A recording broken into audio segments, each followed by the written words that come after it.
एक नदी के तट पर एक प्रसिद्ध एक उदाहरण है, हमने बहुत पहले कथा में कहा था, आज याद आया।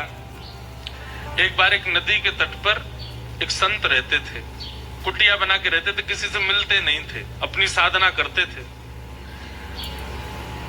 तो एक व्यक्ति महाराज जी के पास नहीं आया था, उनकी कुटिया पर नहीं आया था, लेकिन वो अपने जीवन से इतना परेशान, थका हुआ, हारा हुआ नदी के तट पर रो रहा था। सोच रहा था प्राणों की बाजी लगा करके अपने प्राणों का त्याग कर दूं। तो उसके रुदन को जब महापुरुष ने भीतर कुटिया में सुना तो उनको लगा ये कौन रो रहा है। आते जाते नहीं थे बाहर, लेकिन एक व्यक्ति को रोता देख वो महापुरुष बाहर आ गए। बाहर आकर के उन्होंने देखा कि एक व्यक्ति रो रहा है और प्राण त्यागने की पूरी स्थिति बन चुकी है, उसकी नदी में डूब करके प्राण त्यागेगा। महाराज जी उसके पास दौड़े दौड़े गए, जाकर के बोले, भैया तुम रो क्यों रहे हो, क्या बात है।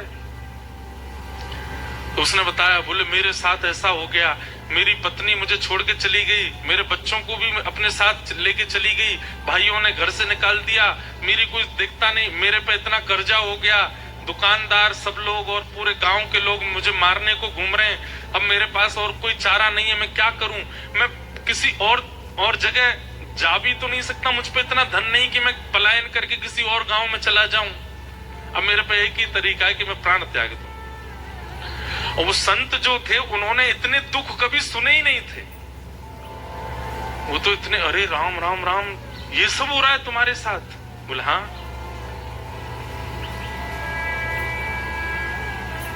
एक बात तो होती है कि जब सन्यास ग्रहण कर लेते हैं ना संत महापुरुष, उनको गृहस्थियों के दुख तो पता नहीं होते, और गृहस्थी इतने चतुर अपने दुख जा जा के बताते हैं उनको, हमारे साथ ऐसा चल रहा है, हमारे घर में ऐसा चल रहा है, हमारे जीवन में ऐसा चल रहा है। वो बेचारे संत क्या करें, उन्होंने तो दुख देखा नहीं। तो वो कहते हैं सब ठीक हो जाएगा, हे ठाकुर जी इस पर कृपा करो, हे त्र्यंबकेश्वर भगवान इस पर ये लो पुष्प ले जाओ, तुम घर में ये करो। वो बेचारे कुछ ना कुछ आशीर्वाद देते हैं। रोता हुआ देखा उसको व्यक्ति को, तो महाराज जी बोले, भाई तुम बिल्कुल चिंता मत करो, तुम्हारा रोना मुझसे देखा नहीं जा रहा, तुम इतने कष्ट में हो, इतनी पीड़ा में हो, मुझे लगता है संसार में इतनी पीड़ा और किसी को नहीं होगी जितनी तुमको है। भोले वाले महात्मा बेचारे। तो उन्होंने क्या किया, अपनी जटा में से एक बाल तोड़ लिया, वो तोड़ के निकाल के उसको दिया, बोले ये लो रखो।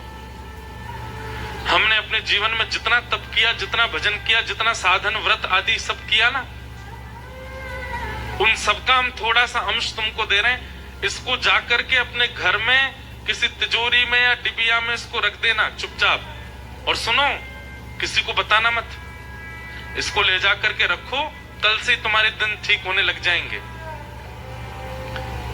बोला महाराज जी पक्का ठीक हो जाएंगे। बोले हो जाएंगे ठीक, लेकिन शर्त है किसी से कहना नहीं और दोबारा यहाँ आना नहीं।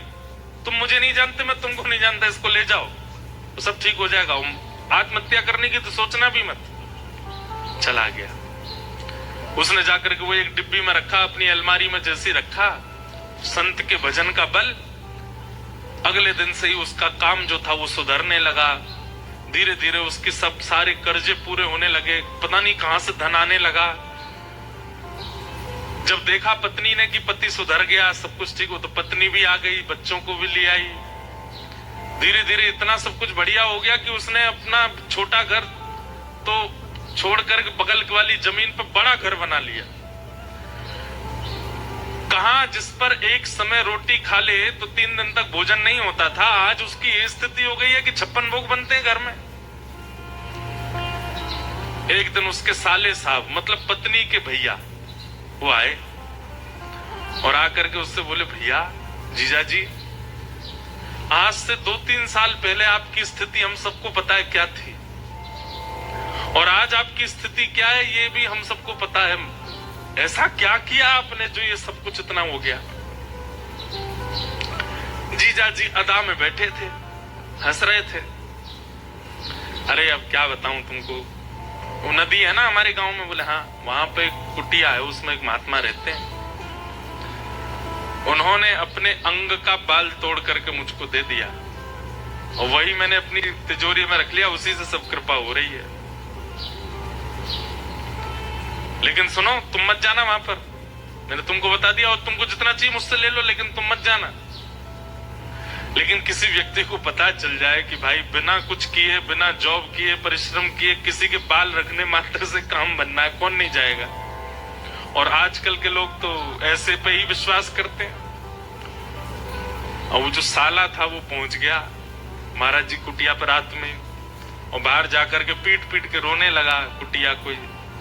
संत बेचारे निकल के, अरे भैया तुम रो क्यों रहे हो, क्या हो गया, इतनी पीड़ा। संत हृदय नवनीत समाना, मक्खन जो होता है ना वो स्वयं नहीं पिघलता, लेकिन किसी बर्तन को गर्म करके मक्खन के पास रख दो तो मक्खन पिघलने लग जाता है। ऐसे संत होते हैं, वो अपने ताप से नहीं पिघलते, दूसरे का ताप देख नहीं पाते। क्या बात है, तुम क्यों रो रहे हो? बोले ऐसे ऐसे मेरे तो कष्ट आ गया है, और भगवान आप मुझे अपना बाल दे दो। महात्मा बोले इसको किसने बताया? महात्मा भीतर कुटिया में चले गए। बोले मैं प्राण त्याग दूंगा बाहर ही, या तो मुझे बाल दीजिए, नहीं तो मैं अपनी आत्महत्या कर लूंगा, यहीं पर अपना शव घेर दूंगा। महात्मा बेचारे आए, बोले भैया यार तुम ऐसे मत करो। बोले नहीं, अपना बाल दे दीजिए बस। महात्मा ने एक जटा तोड़ के उसको दे दी। उसका भी दिन सुधरने लगा। उसने अपने 4-5 मित्रों को बता दिया, 4-5 मित्रों ने रिश्तेदारों को बता दिया, रिश्तेदारों ने गांव के गांव को बता दिया। अब तो ये स्थिति हो गई कि महाराज जी के पूरी कुटिया चारों तरफ से लोगों ने घेर ली। ना महाराज जी का भजन बन पा रहा था, ना श्रम, सब बस खटखटा में बाल दे दो। महाराज जी बोले भैया ये क्या तरीका। एक दिन महाराज जी सोचे रात हो गई है, अब मैं भाग जाता हूं। जैसे ही कुटिया से बाहर निकले तो क्या देखा, सब नदी किनारे सो रहे थे। अरे महाराज जी आ गए, महाराज जी आ गए, आओ आओ आओ। सबने घेर लिया। पहले तो मांगने लगे, और जब बेचारे महाराज जी बहुत परेशान हो गए, एक आध रुआ तोड़ के दे दिया उन्होंने, और इतनी संख्या में भीड़ आ गई तो बेचारे महाराज जी जान बचा के भागे। लोगों ने घेर लिया और एक एक बाल स्वयं ही नोच के चले गए। बेचारे वो महात्मा बोले कितना बड़ा घनघोर अपराध हो गया हमसे कि एक को दे दिया, वो सब उसके पीछे।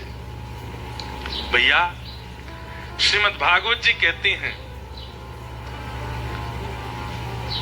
कि महापुरुष से कभी मांगना नहीं चाहिए, कभी कुछ मत मांगो, क्योंकि वो आपके सामने उपस्थित होकर अपने दर्शन दे रहा है। ये सबसे बड़ी चीज वो दे रहा है, इसके आगे और कुछ मांगना ही नहीं चाहिए। वो आपके सामने उपस्थित हैं, आप अपने नेत्रों से उनको देख पा रहे हो। उसी वायुमंडल में आप खड़े हो, जो वायु उनको स्पर्श कर रही है उसी वही आपको स्पर्श कर रही है। इतना अगर प्राप्त हो रहा है तो ये परिपूर्ण है, इसके आगे कोई इच्छा मत रखो। किम पुनर्दर्शन स्पर्श पाद शौचासनादि भी।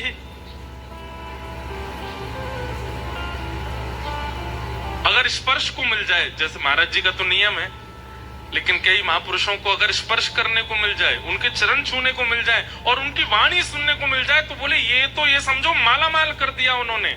नहीं तो दर्शन में इतनी सामर्थ्य है कि एक महापुरुष का दर्शन, वो महापुरुष जिस तीर्थ से आए हैं वहां के आराध्य ठाकुर का ही दर्शन मानना उनके रूप में। मान लीजिए हमारे दत्तदास महाराज जी वृंदावन आते हैं तो इनके रूप में त्र्यंबक भगवान ही आए हैं, दत्त भगवान ही आए हैं। और हमारे वृंदावन के कोई महापुरुष यदि दत्त धाम आ जाए तो यही सोचना चाहिए साक्षात राधारमन लाल ही पधारे हैं, श्री राधा वल्लभ लाल जी इनके रूप में पधारे हैं। हमको मत मान लेना उस रूप में, हम तो भैया बालक हैं। कोई महापुरुष आवे तो जब अभावग्रस्त जीवन होता है ना तो सबसे उम्मीद होती है कि हमें कुछ मिले। व्यास मिश्र जी ने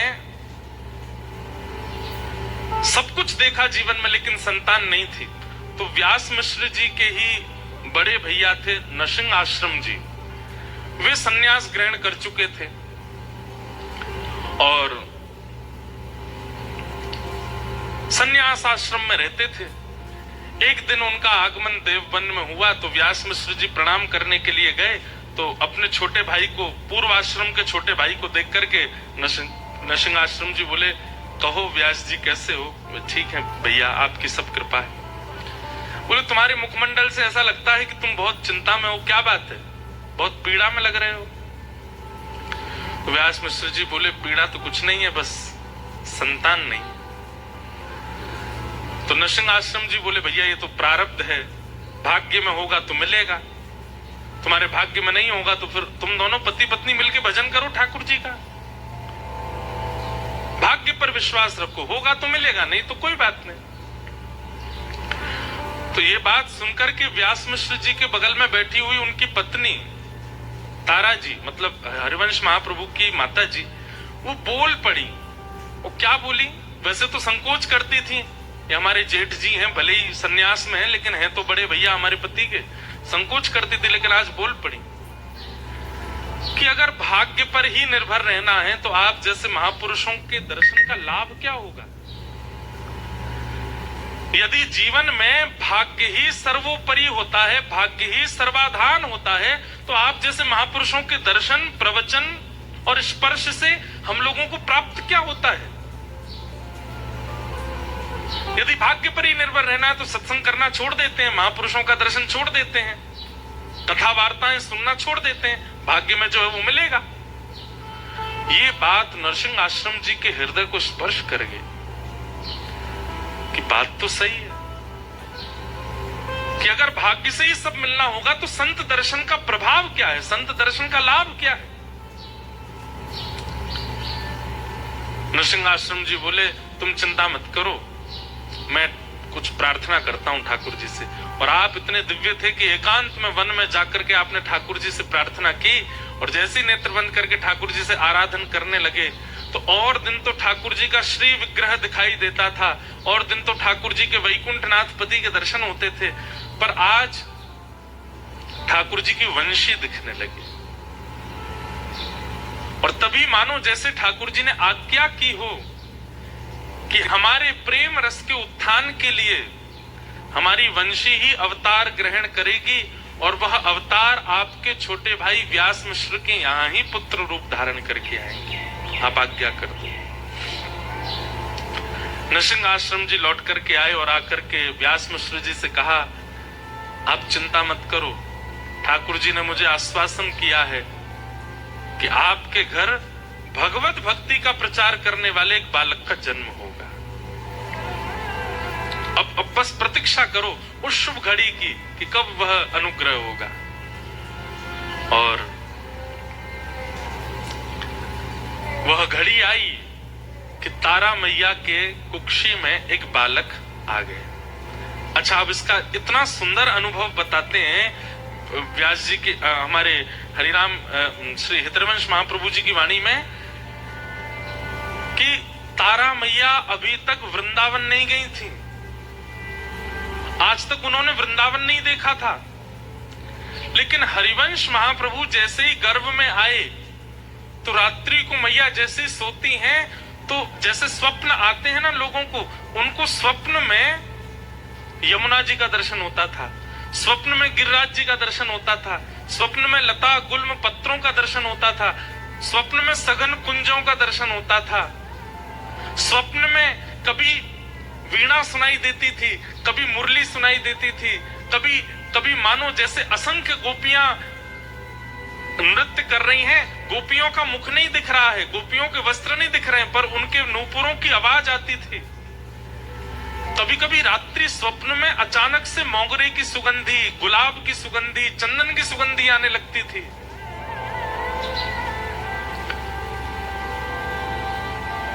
और इन सब स्वप्नों को देख करके वे जैसे उठ के बैठती थी तो उनके मुख से पहला शब्द निकलता था, श्री वृंदावन। व्यास मिश्र जी उठ के बैठ जाते, क्या हुआ देवी? बोले पता नहीं, सघन वन दिखाई देता है, कलकल करती नदी दिखाई देती है, वेणु की ध्वनि सुनाई देती है, चंदन की सुगंधी आती है, नूपुरों की ध्वनि सुनाई देती है। मतलब वृंदावन का जितना रूप है बिना वृंदावन गए उनको अनुभव होने लग जाता था। महाराज जी, वृंदावन अचल नहीं है, सचल है। अगर कृपा हुई ना तो इन 7 दिनों में यहाँ श्रवण करने वाले श्रोताओं को भी दत्त धाम में वृंदावन का अनुभव होने लग जाएगा। श्री गोदावरी जी में यमुना जी दिखने लग जाएंगी, यहाँ के आसपास के वन्य क्षेत्र में गिरिराज जी का दर्शन हो जाएगा। और ज्यादा नहीं कहूं तो श्री दत्त भगवान में हमारे बिहारी जी दिखने लग जाएंगे।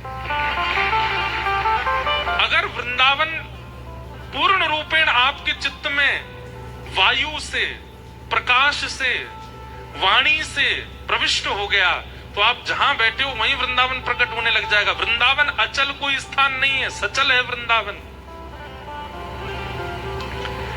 और इस बात का प्रमाण व्यास मिश्र जी की पत्नी तारा मैया, श्री हितरवंश महाप्रभु की माता जी, उनको वृंदावन का अनुभव होने लगा। और इसका प्रमाण आप कहेंगे कि इतनी प्राचीन कथा सुना रहे हो महाराज जी, अब किसी को नहीं हुआ होगा। अरे अभी कुछ वर्षों पूर्व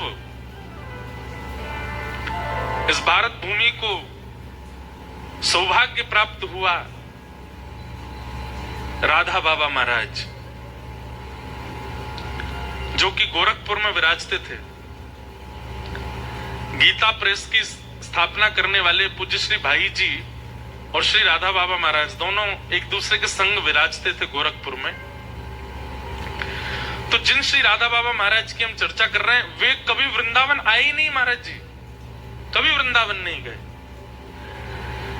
लेकिन वृंदावन की एक एक वस्तु का वर्णन उन्होंने अपने ग्रंथों में किया। वृंदावन की रज की महिमा, वृंदावन की यमुना जी की महिमा, ब्रजवासियों की महिमा, वृंदावन के दर्शन की महिमा, वृंदावन के मौसम की महिमा, गिरिराज जी की महिमा, परिक्रमा की महिमा, वृक्षों की महिमा, कुंज निकुंजों की महिमा। अरे कहां तक कहें, वे गोरखपुर में बैठे बैठे पूरे वृंदावन का नक्शा बना देते थे और कहते थे यहाँ पे ये मंदिर है, यहाँ पे ऐसा है, यहाँ पे ऐसा। कभी वृंदावन नहीं आए। किसी ने उनसे कहा बाबा आप वृंदावन क्यों नहीं जाते? बोले मैं अगर वृंदावन गए हो तो वापस नहीं आ पाऊंगा, इसलिए वृंदावन गए ही नहीं।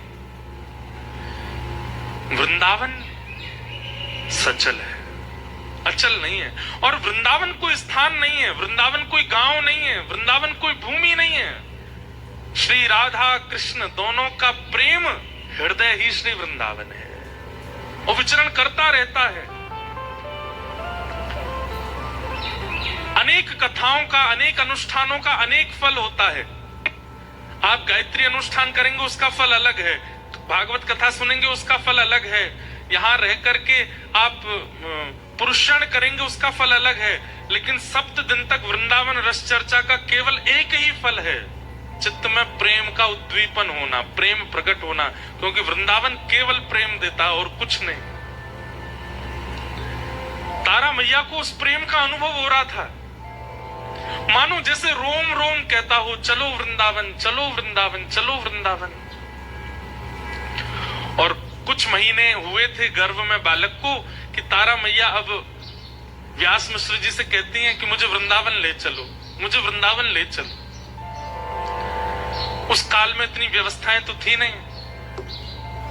एक दिन व्यास मिश्र जी ने योजना बनाई और जो बादशाह जिसके यहाँ व्यास मिश्र जी सब अपनी क्रियाएं करते थे उसको जाके कहा हमें कुछ दिन का अवकाश दीजिए, पत्नी को लेकर वृंदावन जाना है।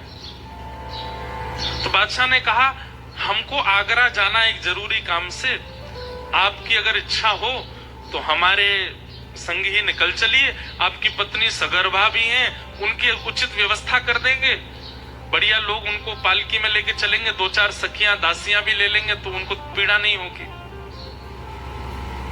और इस प्रकार श्री व्यास मिश्र जी और तारा मैया पहली बार वृंदावन आए।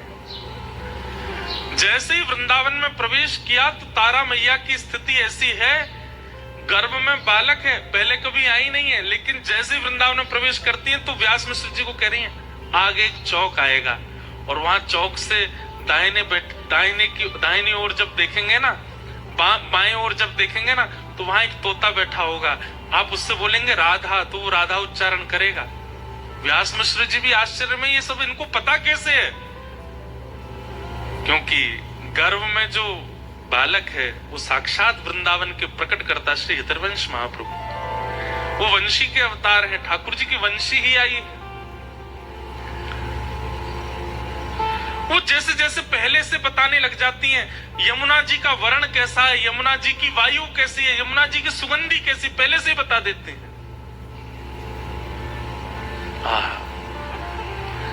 वृंदावन में निवास किया। वृंदावन में, तब वृंदावन में मंदिर नहीं थे, तब वृंदावन में ज्यादा स्थान नहीं थे भ्रमण के। वृंदावन सघन वन हुआ करता था, और उस सघन वन में बड़े बड़े संत महापुरुष ऋषि जन जाकर के केवल भजन करते थे, कुटिया बना करके, और उनकी भजन स्थली पर ही ठाकुर जी का कुछ ना कुछ अनुभव हो जाता था।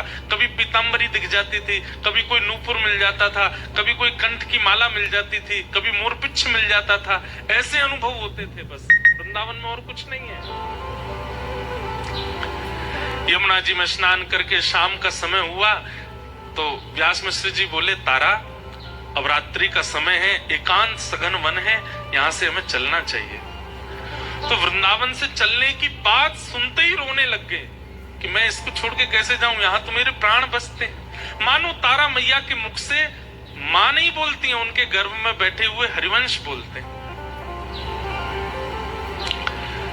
लेकिन व्यवस्थाएं वहां थी नहीं कुछ भी रात में रुकने की, तो निकलना पड़ा। मानो ठाकुर जी ने विचार किया कि अगर ये आगरा पहुंच गए, वैसे तो आगरा तक ब्रज की सीमा मानी जाती है, लेकिन फिर भी विचार किया कि ये ब्रज से बाहर ना जाएं, अब ब्रज आए तो ब्रज में ही इस बालक का जन्म हो। तो वृंदावन से थोड़ी दूरी पर मथुरा पार करने के बाद आगरा के मार्ग पर एक स्थान है बाद, जिसको बाद ग्राम कहते हैं, रिफाइनरी के, आज की रिफाइनरी के पास, उससे पहले बाद ग्राम। वहां पहुंचे तो इतनी प्रसव पीड़ा हुई कि तारा माँ ने कह दिया मैं आगे नहीं जा पाऊंगी, यहीं रुकी।